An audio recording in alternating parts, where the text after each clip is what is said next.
জান্নাত, আজকে তোমাকে আমি কোথায় ঘুরতে নিয়ে যাবো জানো? জানি না তো, কোথায় ঘুরতে নিয়ে যাবা জান? আজকে তোমাকে আমি অনেক সুন্দর একটা জায়গায় ঘুরতে নিয়ে যাবো। কি বলো জান, সত্যি? হ্যাঁ সত্যি, আর তোমাকে নিয়ে ঘুরতে আমার অনেক বেশি ভালো লাগে। আমারও জান, তোমার সাথে ঘুরতে অনেক বেশি ভালো লাগে। এই দাঁড়া দাঁড়া দাঁড়া, আরে মামা তুই এইখানে? আরে মামা রাসেল, তুই তুই এই জায়গায়, আগে বল তুই এইখানে কি করিস? আরে মামা তোরে তো বলাই হয় না, আমরা এই যে এখানে একটা নতুন বাসা ভাড়া নিছি, আর 2-3 মাস ধরে আমরা এখানেই আছি। ও আচ্ছা।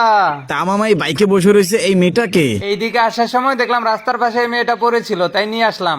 আরে মজা করলাম, এটা তোর ভাবি। কি বলস মামা, তুই বিয়ে করে লাইছস তারপরে একটাবার আমারে জানাইলি না? রিলেশন করে বিয়ে করছি তো ওইরকম আয়োজন টায়োজন করা হয় নাই, তো সেই কারণে আর কি কাউরে জানানো হয় নাই। ও আচ্ছা, তাইলে তো কাম সাইরা ফেলাইছস। মামা একটা কথা কই, কিছু মনে করিস না, তুই কিন্তু জিতছস। জিতছি মানে? তোর কথা তো কিছুই বুঝলাম না, কি বুঝাইতে চাইলি?